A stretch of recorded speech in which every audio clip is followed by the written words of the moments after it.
今天晚上的事情，是不是你们提前安排好的？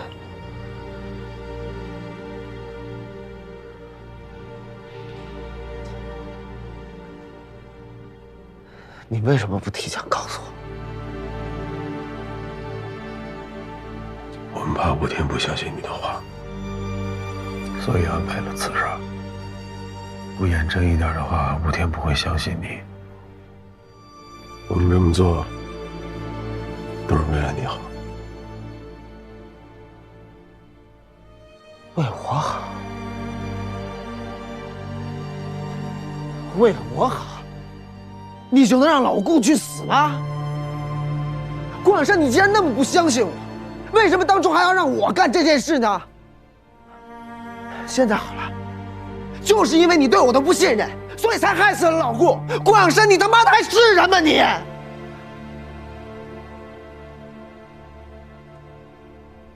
你以为我会让老顾去送死吗？顾叔是名军人，但他更是我的家人。我阻止不了他上战场，但是谁又会让自己的家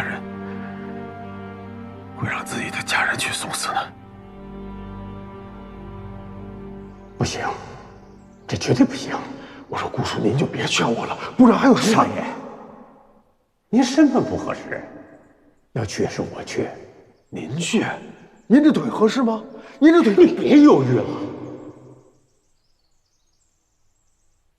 这是最好的办法了。你别忘了，我抽的是顾家的仆人，还是一盟军人。如果你的身份暴露了，丁就死定了。他更需要你。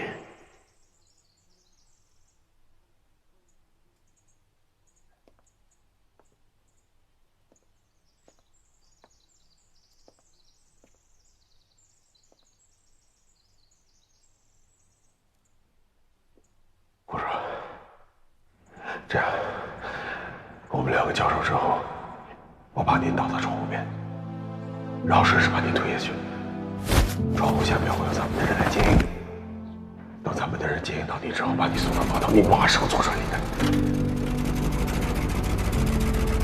事情平息之后，我再来找你，啊。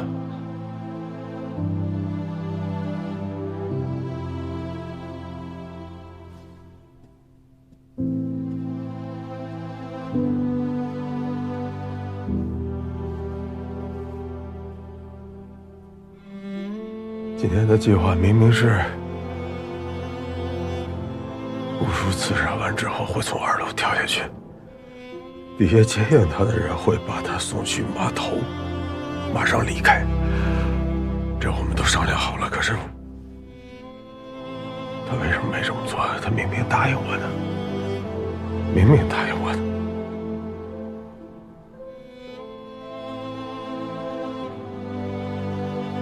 但是丁仪，我告诉你，今天晚上的计划，无论是我死还是顾叔死，我们从来都没想过让你去死。我答应过你，如果有危险，我会站在你前面，这一点我永远不会骗你。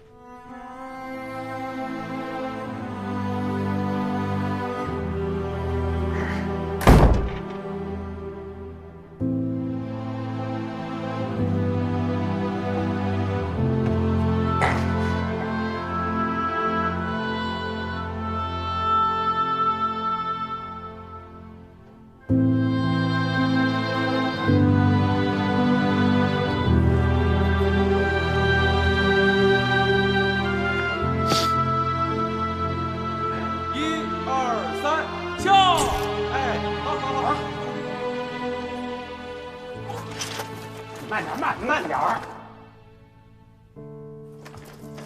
哦，哎，看看你，看看呢，慢点儿，快进来。哎呦，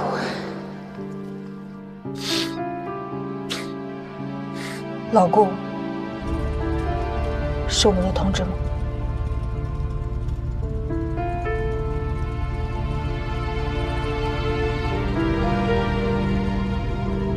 老小同志，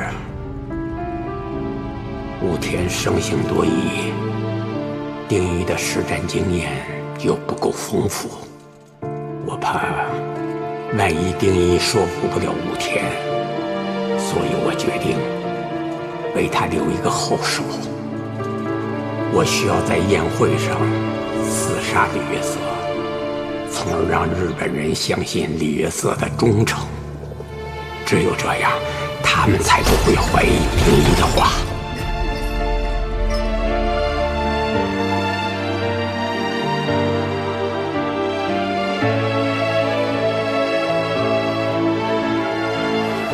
我知道这是一条不归路，可李约瑟的密码一日不出，数千里的国土就要沦丧。我在顾正则身边做贤妻能子潜伏多年，如今已事成死期。若能在国难当头之时尽一份力，这辈子也算死而无憾。请原谅我的先斩后奏。丁仪是个好孩子，就让我再送他一程吧。亲爱的同志们，永别了。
那密码换了，白马湖就肯定安全了吧？哦，安全了。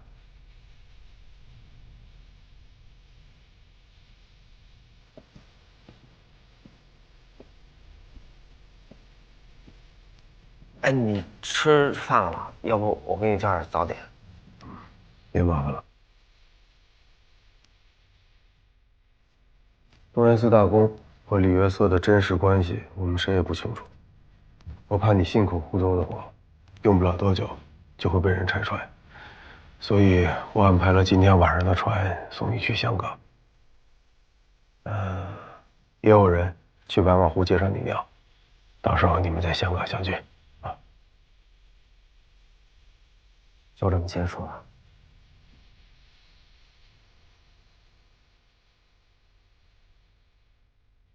剧中呢，人也散了，怎么，不高兴？啊，我没不高兴，我高兴啊。那个地儿，说不定还有更大的舞台等着我呢。来，这是你的护照，拿好。钱呢，都放在箱子里面了，应该够你潇洒一段时间了。也祝你在新的舞台能演到自己心仪的角色。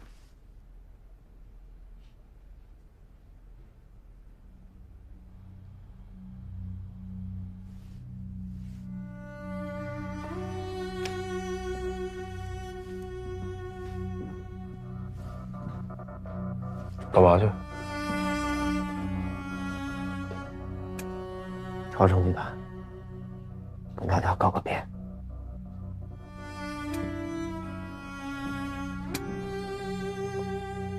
组织上已经同意让剧团的人先撤离。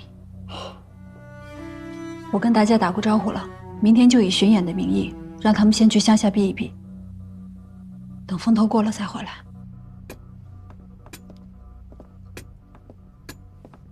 你干嘛去？啊，朝圣剧团，跟谢小姐道个谢。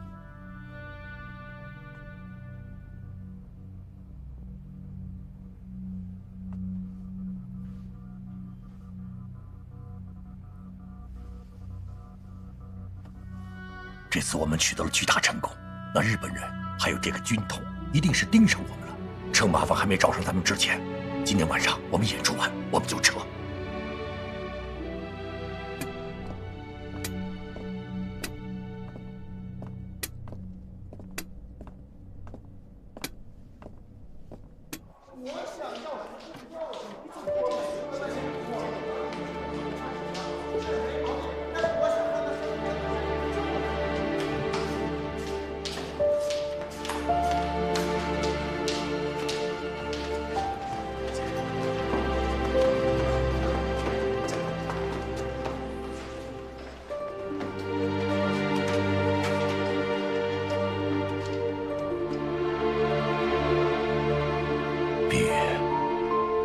我理解你的心情，毕竟这个剧团是你一手创建的，你不想看它毁在你的手里。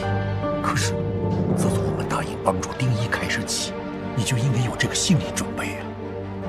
再说，只要我们保护好这些团员，总有一天，我们会成立一个新的剧团的。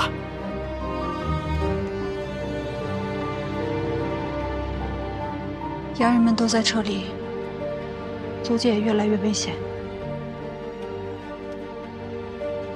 昆山附近有我们的根据地，应该能保证大家的安全。你去接上丁一，让他跟剧团的人一起撤离。还有，红玉申请入党的事儿，也可以提上日程。好了。玉云啊，你是？哟，这么热闹的，嗨！哦，哎，沈碧云小姐在吧？这个女人是谁呀？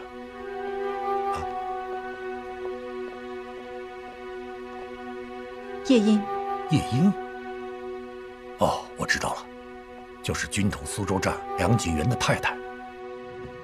課長は大佐はなんと。この間順本通常の梁智元の妻の家院が我々に寝返った時に我々の情報がすでに漏れてると言ってたよな。その情報源について彼女から何か聞き出したか？ DUS の言い分と同じくイギリス人から聞いたとのことです。威廉董事卸任的舞会上，我借他把里约瑟密码被泄露的消息透露给了日本人。我听说，里约瑟给日本人设计的那套密码已经泄露给英国人了。真的。所以我想着，如果你能及时把这个消息告诉汪主席，说不定你们家老梁就回来了。这个主意好呀！很多年前我救过梁九元的命，但是他并不知道我的真实身份。现在看架势，他很有可能会被安排进特工总部，没准搭上夜莺，是个获取情报的好机会。シェンビユもイギリス人たちと仲が良かったはずだ。あの日の夜、DUSR がチャオシャンジー島に行ってから何もかもがおかしくなり始めた。もっと早くに彼を調べればよかった。しかし我々が彼女を取り調べるのを DUS は許可するでしょうか？新聞ファンの連中にチャオシャンジュ島を調べさせればいい。シェンビユ本人も含めてだ。待てよ。リャンジユンは確か我々新政府の役職に就きたがってたはずだ。もし彼がこの件を明らかにすることができれば満足する地位を与えると家員に伝えておけ。はい。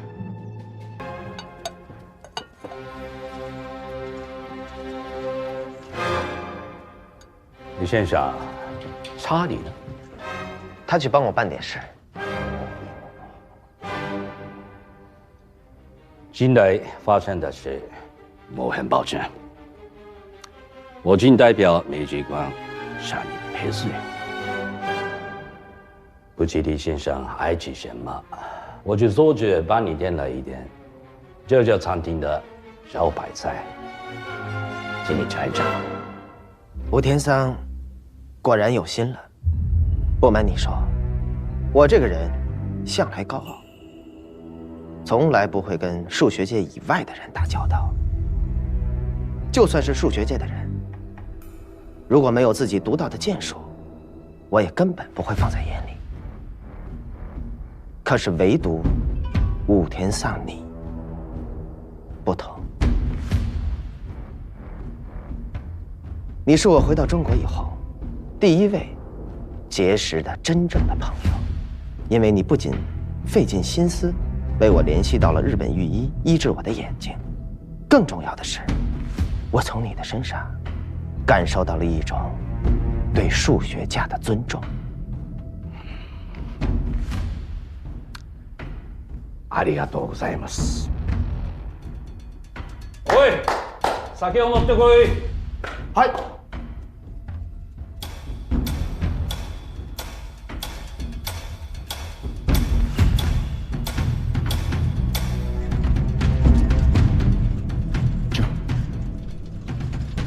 あれ。お前は早れ。これはここに。我科长はこれは好きだ。武田科长喜欢喝清酒。哦，大姐，李先生喜欢喝红酒。待て！不是你，滚一边去！傻小子！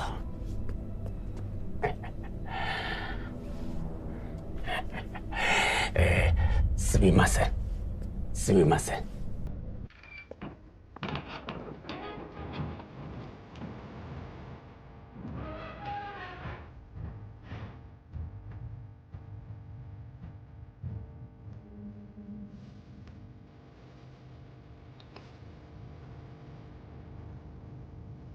哎，我自己来，你先给贵客倒上。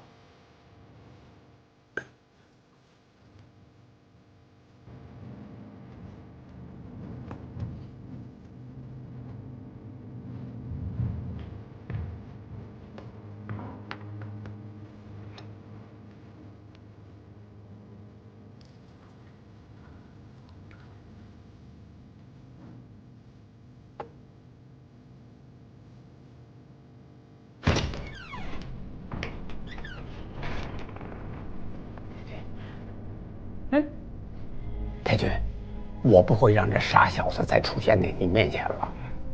滚回去！すみません，すみません。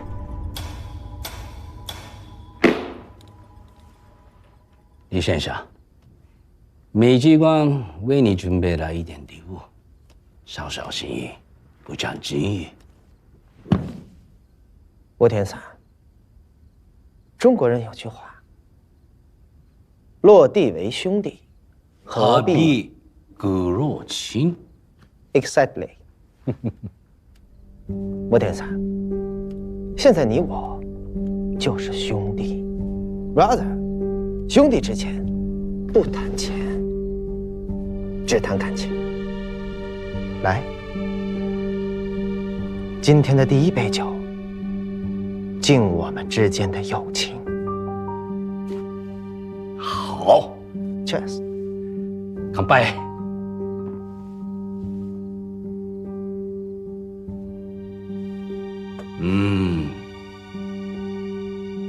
既然兄弟之间不谈钱，那我们谈谈女人如何？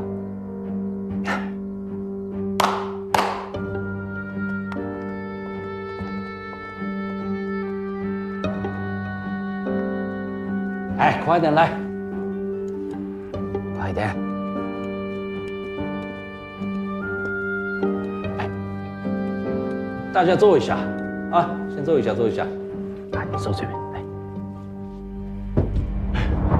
刚刚谢谢您替我解围了。我是不是在哪儿见过你？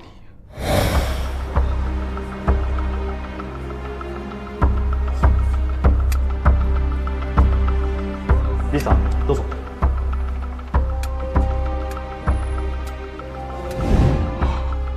你是丁一的司机？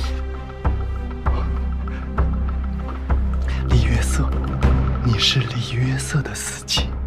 我是来帮丁一的。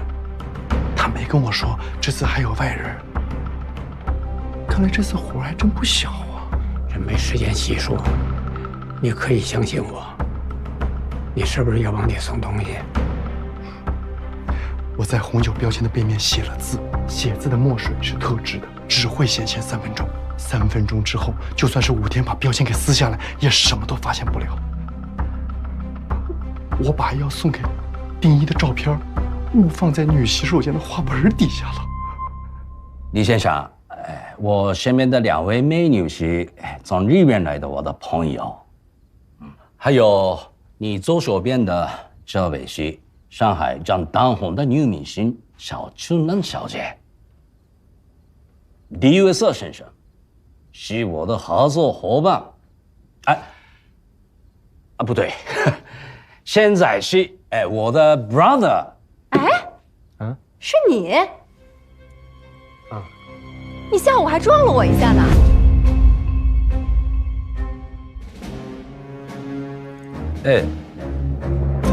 你们认识啊？是呀，下午刚见过，在朝生剧团，是不是啊？抱歉，这位小姐，我眼睛看不到。啊，不好意思啊。李先生，你去朝生剧团做什么呢？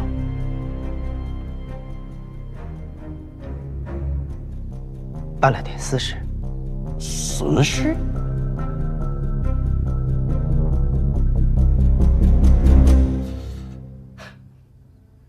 想不到，李先生除了私事以外，还有别的感兴趣的？只是找了个人而已。那什么人能劳动李先生经历了？长生剧团能有什么呀？除了那个显碧云。哎，李先生，你该不会是去找显碧云的吧？连个瞎子也不放过，他倒是不挑食儿。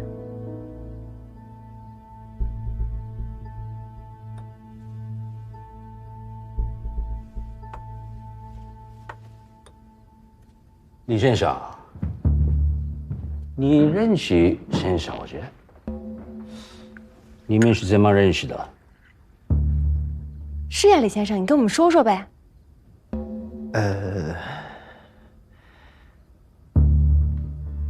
秘密。就讨厌你这说话说半句的男人。像那显小姐，当初也是上海滩有名的大明星，只不过现在嘛。但李先生，你看我跟武天嫂都这么好奇，你就说说嘛。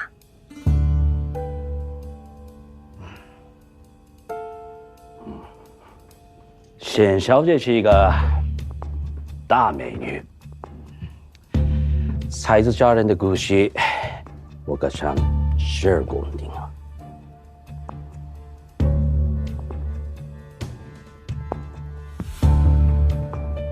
不错，一位能够驾驭夜巴黎香水的女人。当我遇到她的那一刻，平生第一次因为自己视力不佳而感到遗憾。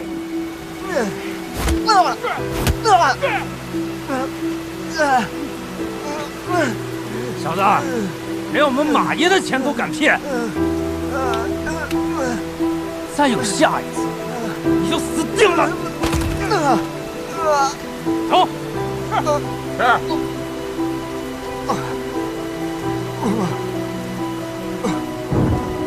我与显小姐第一次见面，就是在朝生剧团的门口。那天晚上下着大雨，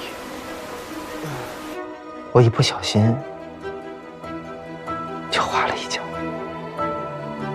哦，哎呀，没想到李先生跟沈小姐是这样的关系啊！惭愧。所以那天晚上，你那么重猛去朝生集团，也是认沈小姐的吧？哪一天？哦，我想起来了。那一天，我和武田桑分开以后，就直接去了威廉公馆，可能路上路过了朝生剧团而已。不对，武田桑，你是怎么知道的呢？难不成你在跟踪我？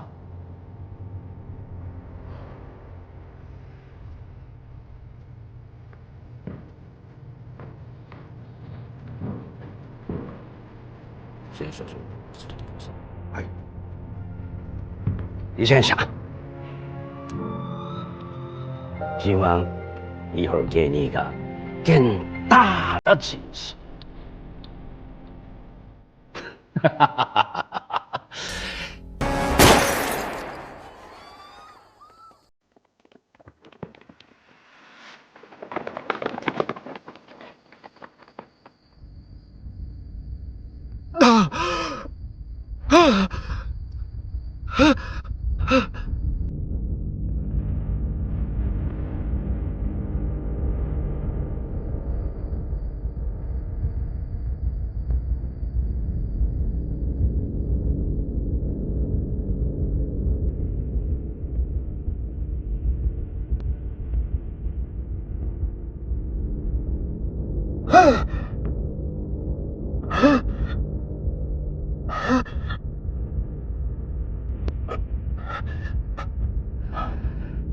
李先生，别害怕了。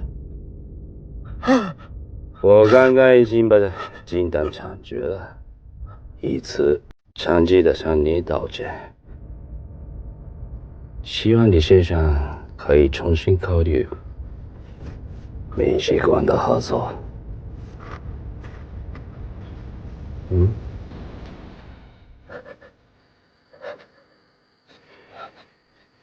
我想他是因为他能力不足，在这么多客人面前给大里面一个丢脸了，不别再以日本军人的身份活着了。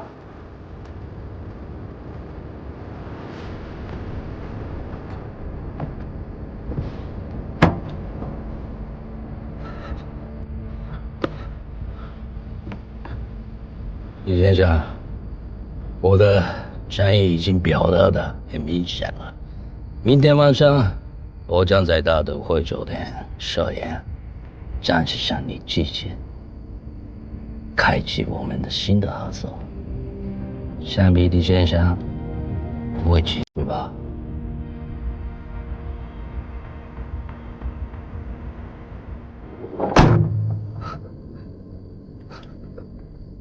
喂，走，嘿。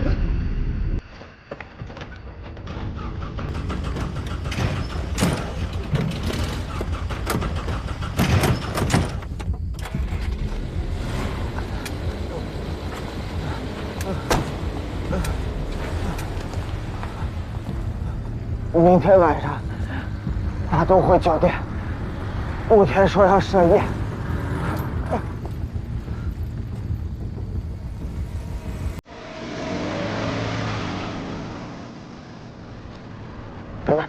先上车。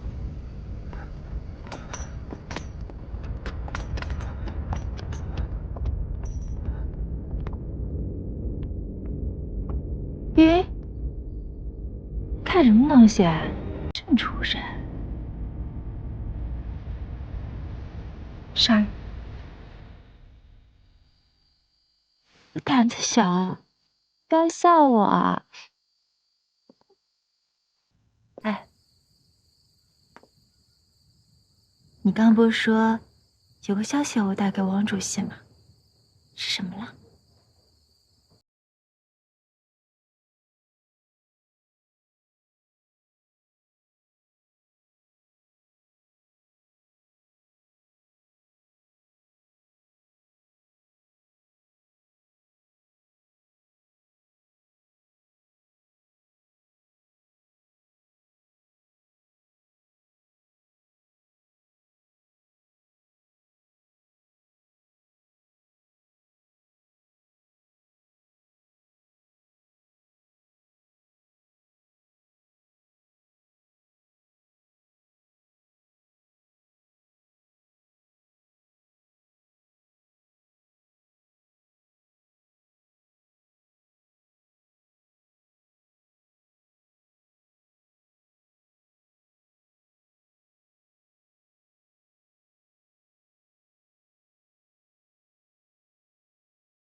谢小姐有什么事情吗？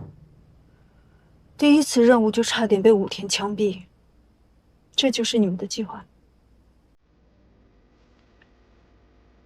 谢小姐应该很清楚，今天的事情是个意外。那丁一今天能活着才更是个巧合。谢谢谢小姐的帮忙，但是咱们也有言在先，出了你超生剧团的大门，那么剩下的就是我和丁一之间的事情。所以，你就拿他的命去赌。如果这就是你们的工作计划，还不如让他回老家。那么在谢小姐的工作里，从来就没有赌过吗？谢小姐，我只能向你保证一件事：如果再有枪口对着他的时候，我还是会挡在他的前面。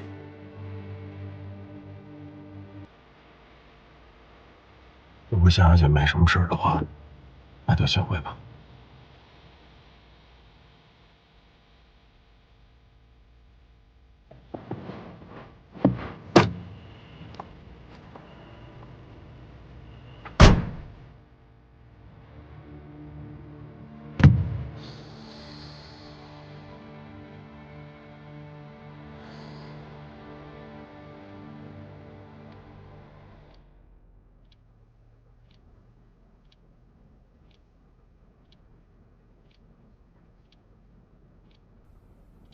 这么说，这个丁一真的是醉着过去的？对，不幸人事。我知道了。明天大都会饭店的行动取消，我是不会同意的。我也不赞成。这个丁一，即便天赋再高，始终没有受过系统性的数学训练，时间一长，肯定会露出破绽。更何况，他骨子里就是一个小混混。完全没有半分情报人员应该具有的素质。今天的事实已经证明了，我们这次行动就是一场彻头彻尾的笑话。我想我刚刚已经向两位解释得很清楚了。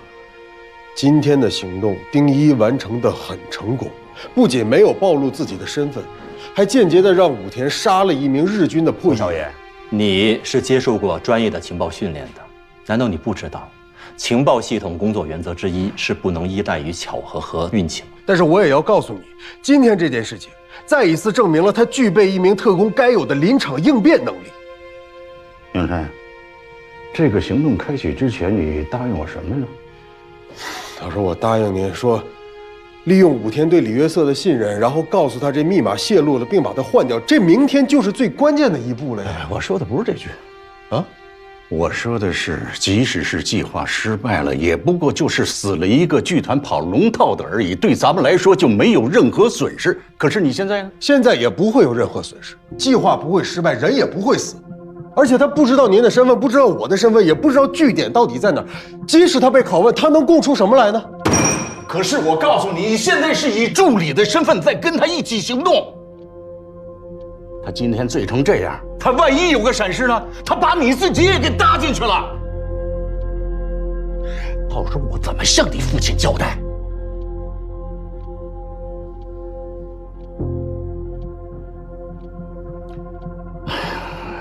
杨山，顾司令是我的老上司，对我有知遇之恩，他把你好好的交给我了。你要是万一有个三长两短，我真的没法向你父亲交代。这样，老师，我亲自打报告到重庆，这件事情、这些行动的所有后果，我一个人来承担，可以吗？生死不论。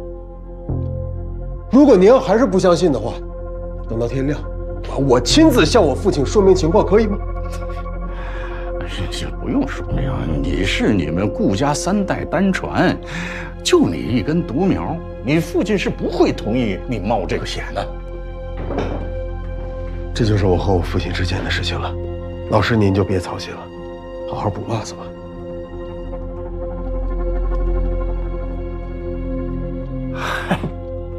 哎呀，年轻人，你是不知道啊，干大事是不拘小节的。哼。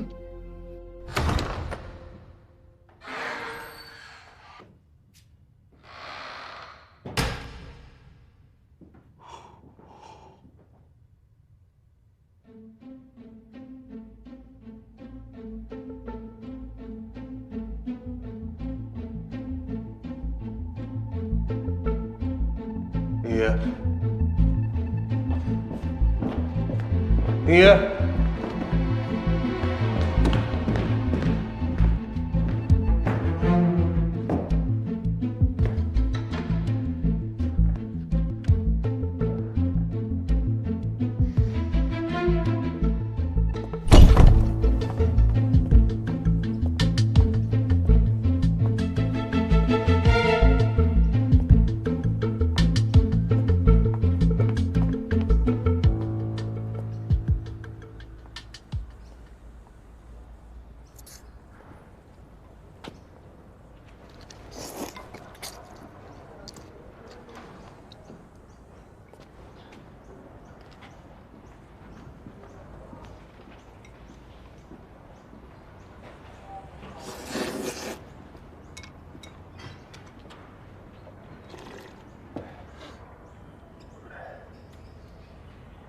咋的？害怕我跑了？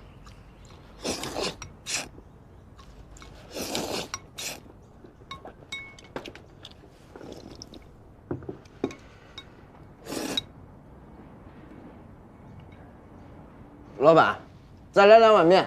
哎，好嘞。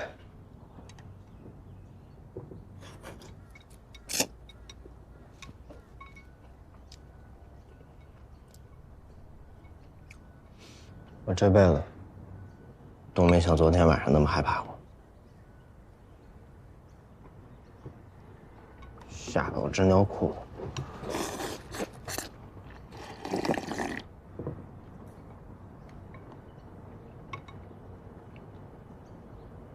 你知道我昨天晚上最后悔的是啥吗？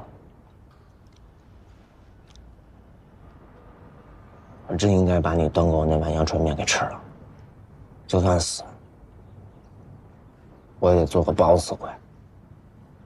天底下再大的事儿，都没吃饭着呢。面来喽。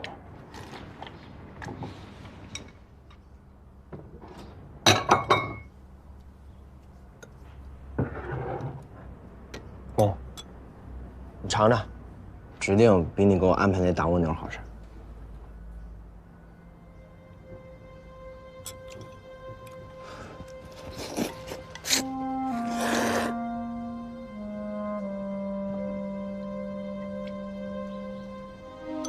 我咋发现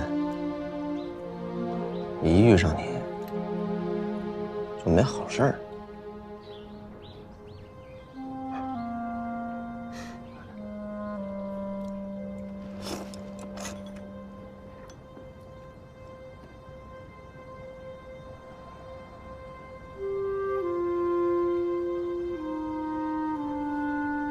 你这么看着我干啥？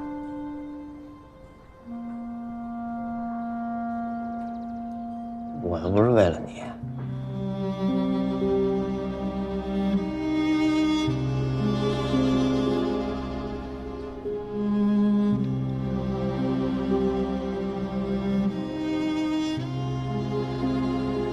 我是为了我娘。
哎，这是你家？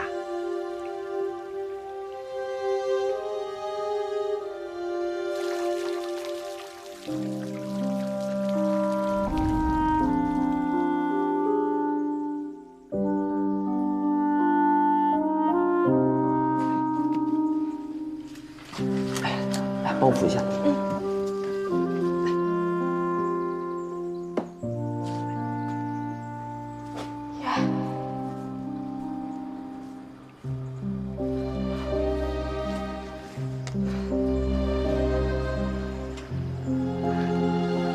哥哥，是不是开花的时候你就回来了？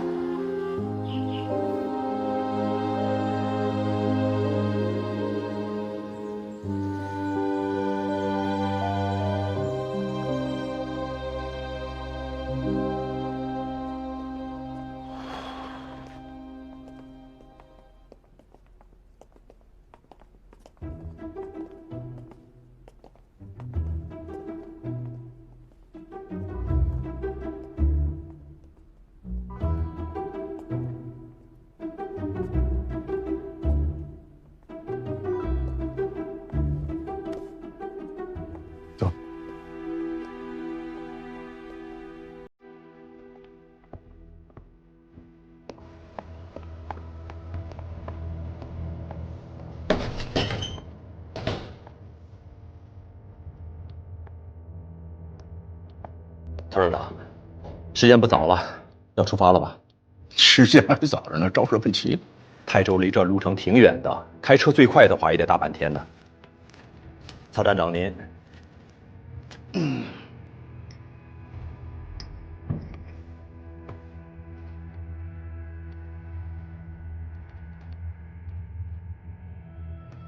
还是说从头到尾你就没打算要去？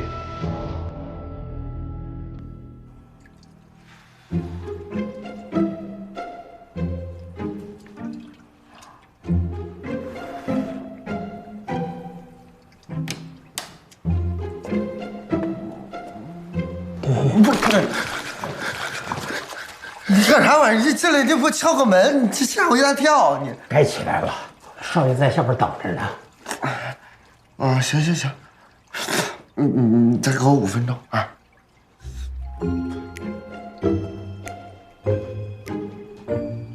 没规矩。偷看人的戏子。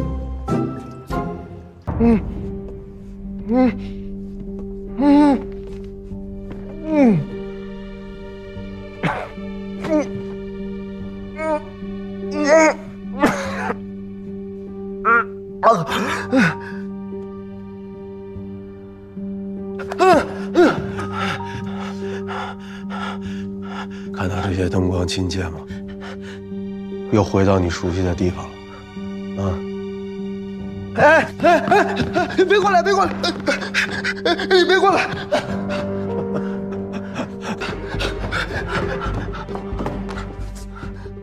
撤吧你！你别过来，转过去，转过去，解绳子。对面就是朝圣剧团。那啥也看不见啊！想必你也知道我的用意了。我再给你最后一次讨价还价的机会，说吧，想要多少钱？1根，2根。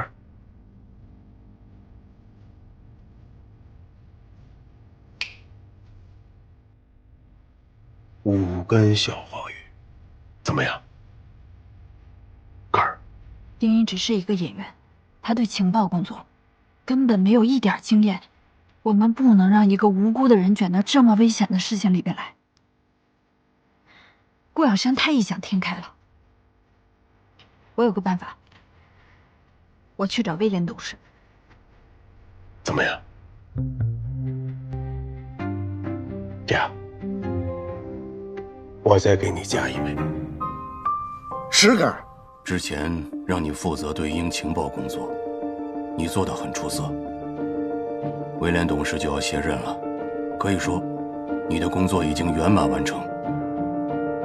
我答应过你，这里的工作一结束，我就会送你去延安。这套密码既然这么重要，那我留下，策应丁一。这样，目前的突发情况，我要先向组织汇报，有点耐心，等我消息。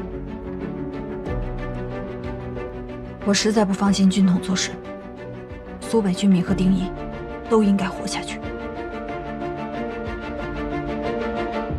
不，我10根也不干，钱给的越多，死的越快。我怕我有命挣没命花，我不干。我选这么个地方，看来他还是不太信任这个小替身啊。盘算着万一他识破被俘，也没有机会供出咱们的据点啊。谁说你一定会死？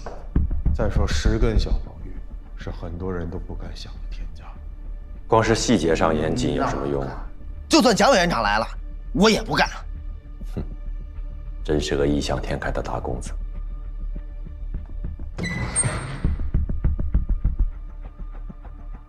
杨开，看样子他还没被你说服呢。老师，您怎么来了？就他呀，难堪大任吧？老师，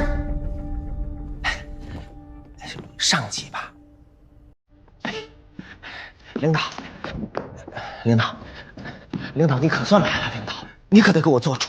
你说他一个锄奸队的，您就让他好好锄奸不就完了吗？干啥要揪着我们小老百姓不放呢？这是干啥呢？不信你们问他，我才救了他的命啊！都说滴水之恩，当涌泉相报，涌泉啊，老师，他可当好，他现在直接给我绑了，刚才还要拿10根小黄鱼去逼着我送死，这不就是恩将仇报吗？我哪有那个本事啊？我从小到大就是胆儿小，就这么大点的小狗，它瞪我一眼，我都能吓得尿裤子，更别说日本人了。你说到时候我要是在日本人面前那露了馅，那可咋办呀？都不用什么辣椒水，也不用老虎灯，只需要2个嘴巴子，我就能把你们所有人全都给撂了。所以说，我真的就是个废物，我啥也干不了。我麻烦你们能不能把我当个屁给放了呀？我们家就我一根独苗，我娘还在老家等着我回去给她养老呢。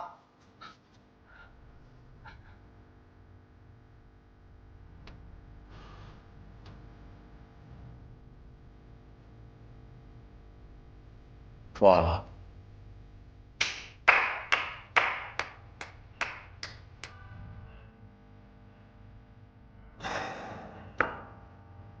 20根啊！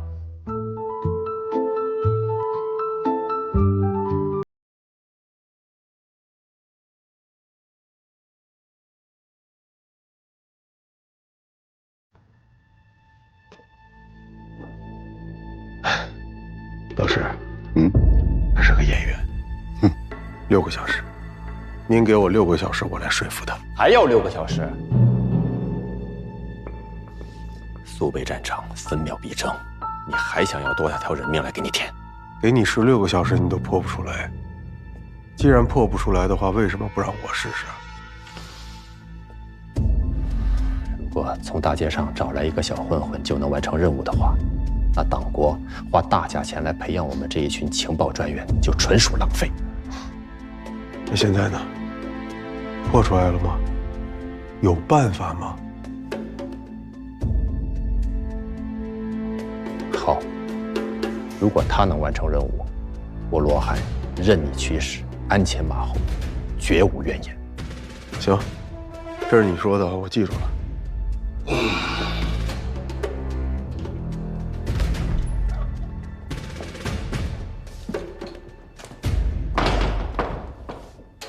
曹站长，深呼吸，深呼吸。李约瑟的密码，即使是咱们恢复了大攻略的电台搜集情报，短时间内你有几成把握把它破译了？不足1成。如果破译不出来呢？苏北战场节节失利，你觉得上面会不会问责下来啊？这就对了。我告诉你啊，你有所不知，他们顾家呀，在沪江一带是望族，当年委员长都受过他们家的恩惠。你就让他去折腾去，到时候要是任务失败了，有他顶在咱们前面，委员长也不会把咱们上海站怎么着。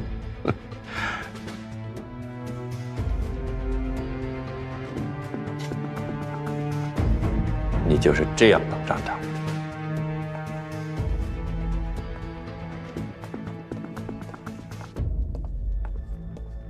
真是年轻啊！到我这岁数你就知道了，在官场上做人比做事儿重要。是。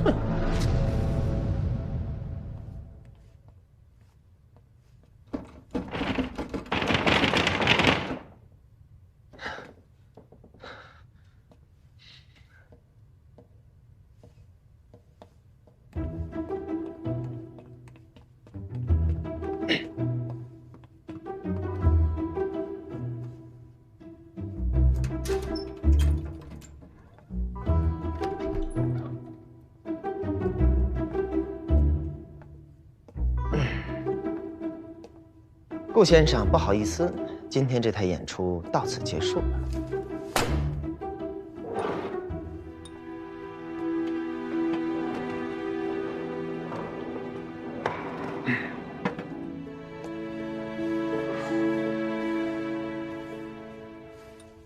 哎，别整那没有用的。我告诉你，劝我也没用。你也甭给我来那个恩威并施的那一套，在我这儿不好使。知道吧？你别说6个小时了，6天、6个月、6年，也没戏。小爷我一直就是这副臭德行，哎，所以我觉得你别在我这儿浪费时间了，踏踏实实的给我送回去，观众们还等着我上台呢。你真以为你还能回到舞台上，像以前一样逍遥自在？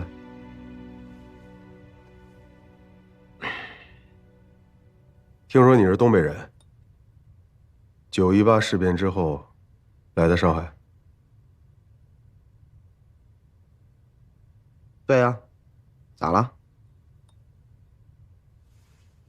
我娘九死一生，才带我一块逃出来的。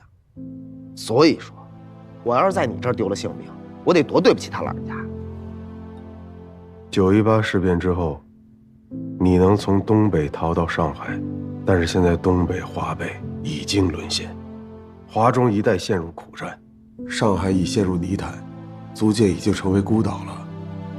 可能用不了几天，日本人就打进这租界来。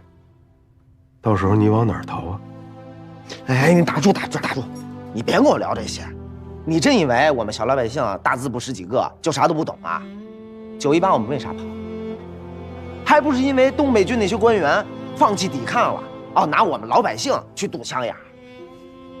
我告诉你，要不是因为命大，我们根本活不到现在。哎，现在不也一样吗？日本人来了，枪一响，蒋委员长呢？人去哪儿了？跑了，没影儿了，躲到重庆去了。咋的？还想让我们小老百姓去给他打枪眼啊？我告诉你，我算是看明白了，这官儿越大，跑得越快。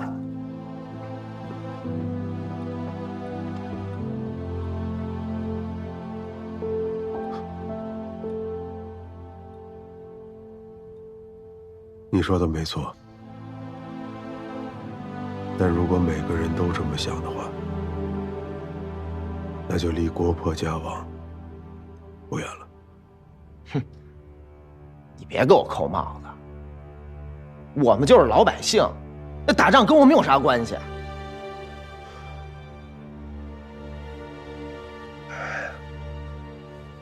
当年八国联军入侵北京，18000人的联军，不费吹灰之力，攻下了有10数万守军的北京城。除了当局者不作为、软弱无能之外，还因为有人给他们引了路，打开了城门。日本人现在入侵南京，杀我同胞30万人，已经打到家门口了，而你却还想当那个领头开城门的人。我咋领头了？我啥时候开门了？你别血口喷人啊！你替李约瑟教会了日本人，就是替他们打开了城门。你将刀刃对向了自己的同胞，你还说没有？我没有，我就是个老百姓，我是个演员而已，我就是他妈跑龙套的。我挣点钱怎么了？我想吃饱饭，我得活着，我有错吗？现在我娘还在老家等着我回白马湖给她养老呢。但是苏北战场上的中国百姓，因为你替李约瑟教的密码而流血身亡，这样你也无动于衷吗？你清高，你厉害，你多厉害啊！像你们这种出身的人，衣食无忧，当然可以忧国忧民了。我们呢？我们可以吗？你如果像我们一样，天天地里刨食，泥巴里打滚，活都活不下去，你就不会这么想了。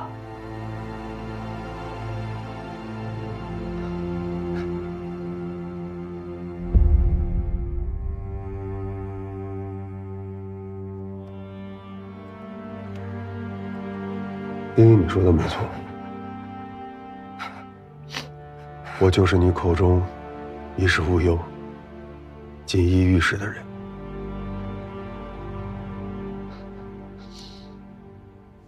我的父亲就是重庆卫戍区的副司令，他是可以跟委员长坐在一起喝茶看戏的人。我不听，我不听，我不听，我不听，我啥都没听见，我不想被灭口。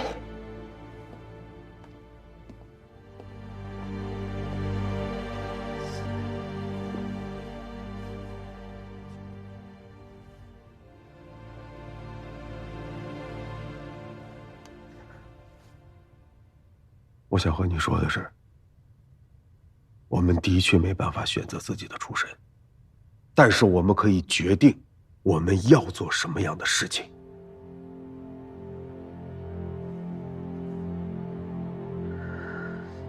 我们顾家呢，有一句家训，我从小父亲就教给我，想知道是什么吗？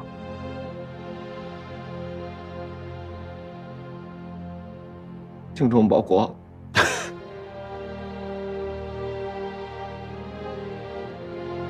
是身先士卒，所以丁一，无论以后碰到什么样的麻烦与危险，我顾阳山一定会站在你的前面。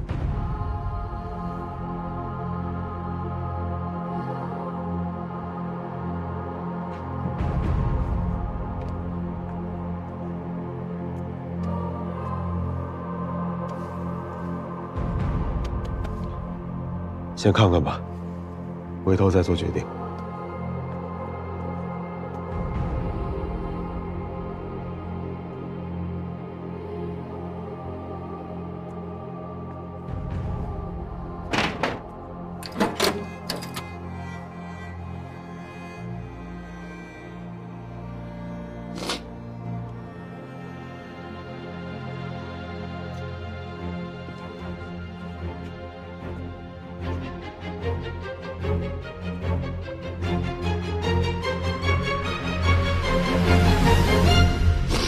谁没加学啊？